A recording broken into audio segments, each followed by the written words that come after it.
नमस्कार बच्चों, कैसे हैं आप सब। चलिए आज हम सीखेंगे पाठ नंबर 7 जिसे शीर्षक दिया है हार की जीत। 8वीं कक्षा के इस पाठ नंबर 7 का शीर्षक देखें तो पहले शीर्षक के ऊपर हमारी नज़र अटक जाती है। इसका कारण ये है कि दो विरोधार्थी शब्द हमारे सामने शीर्षक के रूप में दिए गए हैं।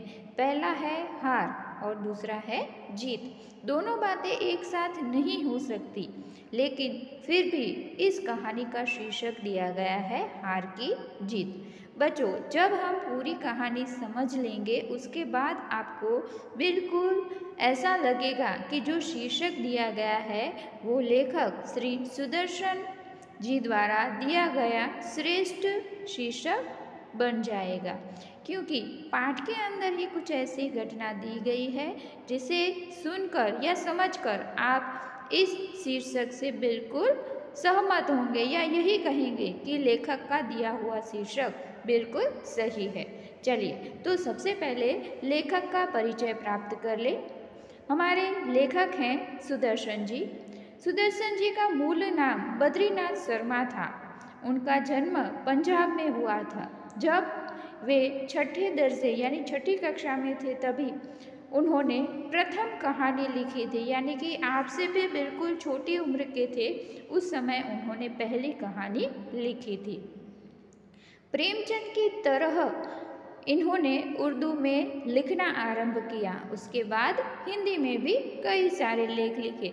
बच्चों, उनका जो जन्म है वो 1896 में बताया गया है। 1896 यानी कि उस समय भारत और पाकिस्तान एक थे और हिंदुस्तान कहा जाता था और उर्दू भाषा का चलन काफ़ी था। तो उनकी पहली जो कहानी थी वो उर्दू के अंदर लिखी हुई थी। बाद में उन्होंने नाटक, बहुत सारी दूसरी कहानियाँ, उपन्यास इनका भी संग्रह किया है, उनका भी वर्णन किया है।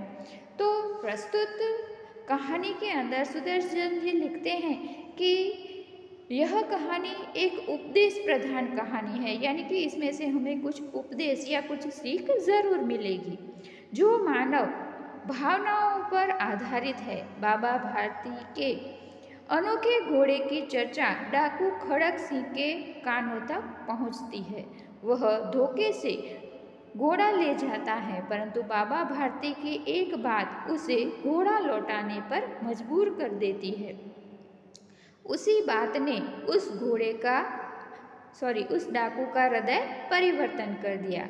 इसी बात पर यहाँ पर प्रकाश डाला गया है। इस कहानी में विनम्रता, उदारता, पश्चाताप, दया भाव, लोकहित की आकांक्षा आदि मूल्यों को समाविष्ट किया गया है। बच्चों, कहानी पहले थोड़ी सी सीखे या फिर कहानी के बारे में थोड़ा सा जाने तो यहाँ पर एक संत जैसे व्यक्ति हैं जिन्हें बाबा भारती के नाम से जाना जाता है और उस इलाके का प्रसिद्ध डाकू है जो सभी को लूटता था, मारपीट करता था, ऐसा डाकू है। उसका नाम बताया गया है खड़क सिंह। अब बाबा भारती के पास एक घोड़ा है जो इस डाकू को लगता है कि यह घोड़ा मुझे मिल जाना चाहिए और उसके लिए खड़क सिंह क्या करता है और कहानी कैसे आगे बढ़ती है, चलिए देखेंगे। माँ को अपने बेटे और किसान को अपने लहलहाते खेत देखना और उसे देखकर आनंदित होना बहुत पसंद है। माँ अपने बच्चे को देखकर खुश होती है और जो किसान है अगर उसके खेत में लहलहाता पाक है, फसल है, तो उसे देखकर वह आनंदित हो जाता है। वही आनंद बाबा भारती को अपना घोड़ा देखकर आता था, यानी बाबा भारती के पास एक घोड़ा था, उसे देखकर वो बहुत खुश हुआ करते थे। भक्तजन से जो समय बच जाता वह घोड़े को अर्पण हो जाता, यानी पूजा पाठ करते, भक्तों से मिलते और जो समय बचता वो हमेशा घोड़े को अर्पण करते, यानी घोड़े को दे देते। वह घोड़ा बहुत ही सुंदर और बलवान था, यानी कि घोड़ा देखने में एकदम सुंदर और बलवान यानी ताकतवर था। इसके जोड़ का घोड़ा सारे इलाके में न था। इसके जोड़ यानी इसकी तुलना में खड़ा रह सके या इसके जैसा भी हो, ऐसा कोई घोड़ा उस इलाके में, उस विस्तार में न था। अब बाबा भारती उसे सुल्तान कहकर पुकारते थे। उसका नाम रखा गया था सुल्तान। अपने हाथ से खरहार करते, खुद दाना खिलाते और देख देख कर प्रसन्न होते, यानी सुल्तान का पूरा कार्य बाबा भारती खुद करते। यहाँ पर शब्द दिया है रखहार, यानी उसे नहलाना, उसकी मालिश करना, उसकी सफाई रखना, उसको खाना खिलाना, ये सारा काम जो करता है उसे खरहार करना कहते हैं। तो ये सारा काम बाबा भारती खुद करते थे। उन्होंने रुपया, माल, असबाब, जमीन आदि अपना सब कुछ छोड़ दिया था, यानी एक संत जैसे, पुजारी जैसे व्यक्ति हैं और रुपए पैसे सभी कुछ छोड़ दिया है। यहाँ तक कि उन्हें नगर के जीवन से भी घृणा थी, यानी नगर का, शहर का जीवन भी उसे पसंद न था। अब गांव के बाहर एक छोटे से मंदिर में रहते और भगवान का भजन करते थे। मैं सुल्तान के बिना नहीं रह सकूंगा, उन्हें ऐसा लगता था। वे उसकी चाल पर लट्टू थे, यानी जब घोड़ा सुल्तान चलता उसकी चाल देखकर वो एकदम खुश हो जाते, उसका मन आ जाता। किसका? बाबा भारती का। तो उसकी चाल देखकर वो एकदम खुश हो जाते। कहते, ऐसे चलता है जैसे मोर घटा को देखकर नाच रहा हो।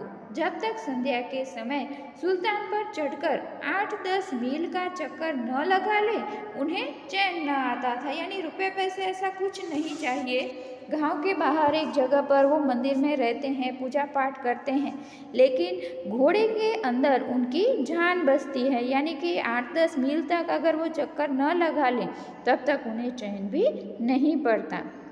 खड़क सिंह उस इलाके का कुख्यात डाकू था। कुख्यात यानी सभी जिसे जानते हैं उसे कुख्यात कहा जाता है।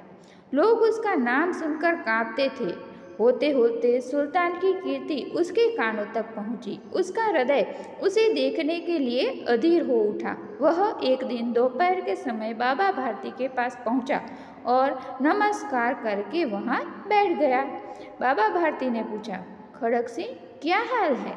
खड़क सिंह ने सिर झुकाकर उत्तर दिया, आपकी दया है, कहो इधर कैसे आए? खड़क सिंह जवाब देता है, सुल्तान की चाह खींच लाई, यानी उसकी इच्छा, उसे पाने की, देखने की इच्छा मुझे यहाँ पर खींच लाई है। विचित्र जानवर है, देखोगे तो प्रसन्न हो जाओगे, बाबा भारती ने उसे कहा। मैंने बड़ी प्रसन्नता सुनी है, उसकी चाल तुम्हारा मन मोह लेगी। यहाँ पर डाकू कहता है, मैंने उसकी बड़ी प्रशंसा, तारीफ सुनी है। तब बाबा भारती उसकी तारीफ भी कहते हैं देखने में बड़ा सुंदर है। क्या कहना, जो उसे एक बार देख लेता है उसके हृदय पर उसकी छवि अंकित हो जाती। इस तरह बाबा भारती अपने घोड़े की तारीफ किए जाते हैं। बहुत दिनों से अभिलाषा थी, यानी इच्छा थी, आज उपस्थित हो सका हूँ, यानी सुल्तान को देखने की मेरी बहुत इच्छा थी, इसलिए मैं आज बाबा भारती आपके पास उस घोड़े को देखने आया हूँ। बाबा भारती और खड़क सिंह अस्तबल में पहुँचे, यानी कि अस्तबल यानी जहाँ घोड़ों को रखा जाता है। अब वहाँ पर पहुँचे, बाबा ने घोड़ा दिखाया घमंड से। खड़क सिंह ने घोड़ा देखा आश्चर्य से। बाबा भारती को पैसे, धन संपत्ति से कोई मोह नहीं था, लेकिन घोड़ा उनका घमंड था और उसे देखकर खड़क सिंह आश्चर्य में पड़ गया, इतना सुंदर था। अब उसने सहस्त्रों घोड़े देखे थे, यानी हजारों घोड़े खड़क सिंह ने देखे थे, क्योंकि खुद एक डाकू है और डाकू हमेशा हम जानते हैं कि घोड़ों पर सवार देखे गए होते हैं, हमने टीवी में भी कई बार देखा होता है।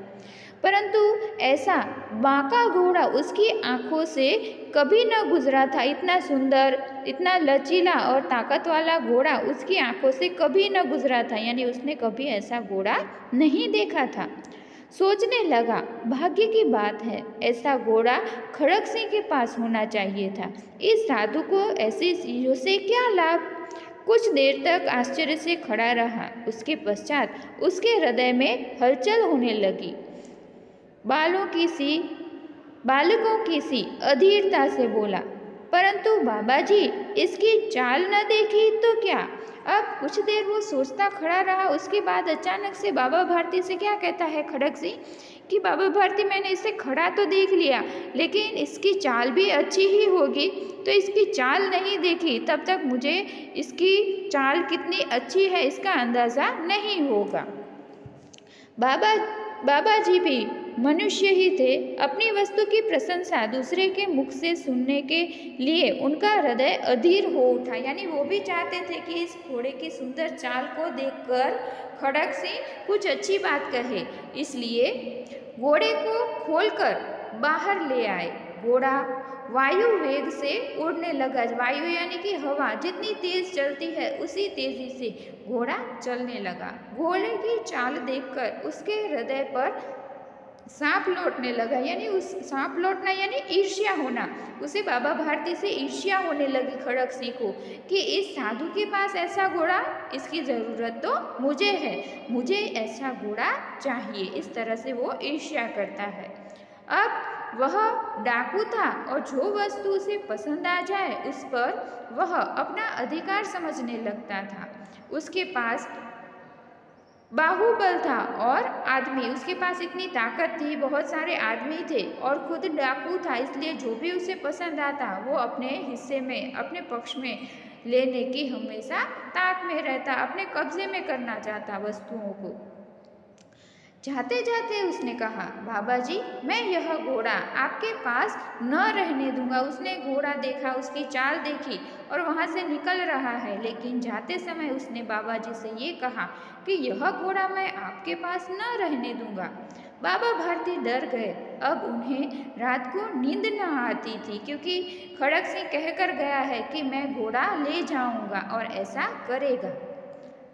सारी रात अस्तबल की रखवाली में कटने लगी। प्रति क्षण यानी कि हर पल खड़क सिंह का डर लगा रहता था, परंतु कई महीने बीत गए और वह न आया। यहाँ तक कि बाबा भारती कुछ असावध भी हो गए। यानी बाबा भारती को लगा कि इतने महीने हो गए अब तक खड़क सिंह नहीं आया, तो शायद अब आएगा भी नहीं। तो उन्होंने रात को जागना छोड़ दिया और थोड़े से निश्चिंत भी होने लगे थे। संध्या का समय था। बाबा भारती सुल्तान की पीठ पर सवार होकर घूमने जा रहे थे। इस समय उनकी आंखों में चमक थी, मुख पर प्रसन्नता थी। कभी घोड़े के शरीर को देखते, कभी उसके रंग को, और वह मन में फूले न समाते कि कितना सुंदर घोड़ा है और यह मेरे पास है। सहसा एक ओर से आवाज आई, ओ बाबा इस कंगाल की सुनते जाना। यानी जैसे ही बाबा भारती रोज की तरह अपने घोड़े पर बैठकर घूमने निकले हैं, उस समय रास्ते में एक उन्हें कंगाल मिलता है, यानी गरीब ऐसा व्यक्ति मिलता है, भिखारी जैसा व्यक्ति मिलता है। और बाबा भारती को रोककर वो क्या कहता है कि ओ बाबा इस कंगाल यानी इस गरीब की सुनते जाना। आवाज में करुणा थी, यानी जो व्यक्ति बोल रहा था वो शायद एकदम दुखी हो, ऐसी आवाज उसकी थी। बाबा ने घोड़े को रोक लिया। देखा एक अपाहिज वृक्ष की छाया में पड़ा कराह रहा है, यानी दर्द से रो रहा है।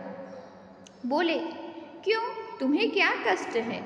अपाहिज ने हाथ जोड़कर कहा, बाबा मैं दुखियारा हूँ, मुझ पर दया करो। रामावाला यहाँ से 3 मील है। रामावाला एक गांव का नाम था, वो यहाँ से 3 मील पर है। मुझे वहीं जाना है, घोड़े पर चढ़ा लो, परमात्मा भला करेंगे। यानी मैं अपाहिज हूँ, चल नहीं पाता हूँ, तो रामावाला तक आप मुझे अपने घोड़े पर बिठाकर ले चलिए, भगवान आपका भला करेंगे। वहाँ तुम्हारा कौन है? बाबा भारती उससे पूछते हैं। दुर्गादत्त वैद्य का नाम सुना होगा, उनका सौतेला भाई हूँ, यानी दुर्गादत्त वैद्य वहाँ पर रहते हैं, उसका भाई हूँ। बाबा भारती ने घोड़े से उतरकर अपाहिज को घोड़े पर बिठा लिया और स्वयं उसकी लगाम पकड़कर धीरे धीरे चलने लगे। सहसा यानी अचानक उन्हें एक झटका सा लगा और लगाम हाथ से छूट गई। पता नहीं क्या हुआ कि लगाम छूट गई और जोर का झटका भी लगा। उनके आश्चर्य का ठिकाना न रहा जब उन्होंने देखा कि अपाहिज घोड़े की पीठ पर तनकर बैठा है। तनकर यानी एकदम सीधा घोड़े की पीठ पर, जैसे कोई स्वस्थ व्यक्ति, एकदम ताकतवर व्यक्ति बैठता है, वैसा ही ये अपाहिज बैठ गया है और घोड़े को दौड़ा लिए जा रहा है। अपने मुख से भय, विस्मय और निराशा से मिली हुई चीख निकल गई। वह अपाहिज डाकू था। अब उनके मुंह से चीख निकल जाती है, क्योंकि अब उन्हें पता चला कि यह कौन था। यह डाकू खड़क सिंह था। बाबा भारती कुछ देर तक तो चुप रहे। इसके पश्चात कुछ निश्चय कर पूरे बल से चिल्लाकर बोले, जरा ठहर जाओ। यानी बाबा भारती थोड़ी देर चुप रहे, लेकिन फिर कुछ सोचा और जोर से बोले, जरा ठहर जाओ। खड़क सिंह ने आवाज सुनकर घोड़ा रोक लिया। उसकी गर्दन पर प्यार से हाथ फेरते हुए कहा, बाबा जी, यह घोड़ा अब न दूंगा। देखिए चित्र में भी जैसे दिखाई दे रहा है कि घोड़े की गर्दन हाथ फेरता हुआ वह कहता है, मगर एक बात सुनते जाओ। अब बाबा भारती ने कहा। खड़क सिंह उठ गया। बाबा भारती ने निकट झांककर उसकी ओर ऐसी आंखों से देखा जैसे बकरा कसाई की ओर देखता है। फिर कहा, यह घोड़ा तुम्हारा हो चुका।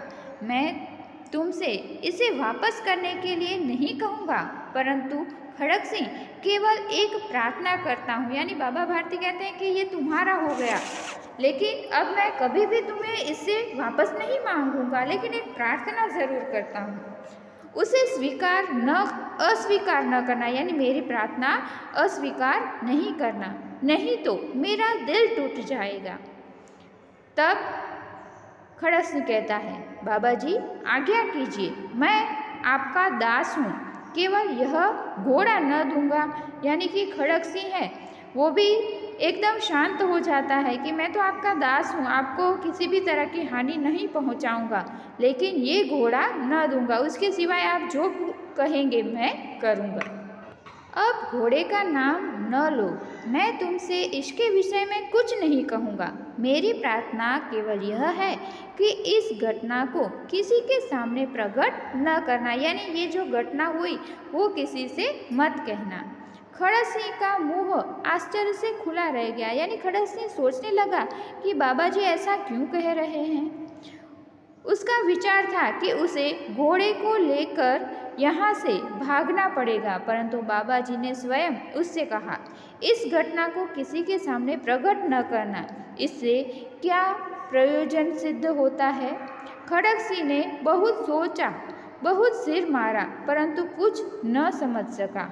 हारकर उसने अपनी आंखें बाबा जी के चेहरे पर गड़ा दी और पूछा, बाबा जी इसमें आपको क्या डर है। अगर मैं लोगों को ये घटना बताऊं, इससे आपको क्या फर्क पड़ेगा, आप क्यों डर रहे हैं।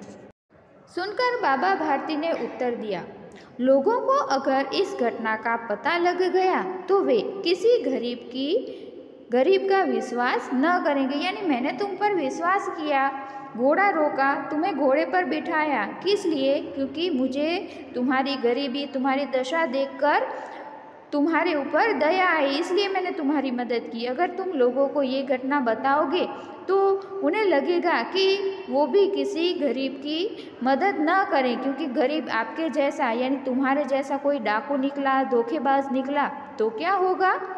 अब यह कहते कहते उन्होंने सुल्तान की ओर से इस तरह मुँह मोड़ लिया जैसे उनका कोई संबंध ही न हो। इतना खड़क सिंह को समझाया और वहाँ से मुँह मोड़कर चले गए। अब उन्होंने सुल्तान की तरफ भी नहीं देखा, क्योंकि अगर वो सुल्तान को फिर से देखते तो उन्हें सुल्तान पर प्यार आ जाता और उन्हें दुख होता कि सुल्तान अब खड़क सिंह के हाथ में आ गया है। बाबा भारती चले गए, परंतु उनके शब्द खड़क सिंह के कानों में उसी प्रकार गूंज रहे थे। यानी बाबा भारती के चले जाने के बाद भी कई समय तक खड़क सिंह उन्हीं के शब्दों को याद करता रहा। अब सोचता था कैसे ऊंचे विचार हैं, पवित्र भाव है। उन्हें इस घोड़े से प्रेम था। इसे देखकर उनका मुख फूल की भांति खिल जाता था। कहते थे इसके बिना न रह सकूंगा। उसकी रखवाली में कई रात सोए नहीं, भजन कीर्तन न किए, रखवाली करते रहे, परंतु आज उनके मुख पर दुख की कोई रेखा तक दिखाई न पड़ती थी। उन्हें केवल यह ख्याल था कि कहीं लोग गरीबों पर विश्वास करना न छोड़ दें। ऐसा मनुष्य मनुष्य नहीं देवता है। यानी खड़ग सिंह के मन में भी बाबा भारती के लिए उत्तम ऐसे भाव जागृत हो उठे कि उन्होंने घोड़े के लिए लालच नहीं दिखाई, लेकिन लोगों के बारे में ही सोचा कि कहीं गरीब लोगों के लिए दूसरे लोगों के मन में से करुणा न निकल जाए या कभी ऐसा न हो कि कोई गरीब की सेवा भी न करे। अब रात्रि के अंधकार में खड़ग सिंह बाबा भारती के मंदिर में पहुंचा। चारों ओर सन्नाटा था, यानी एकदम शांति। आकाश में तारे टिमटिमा रहे थे।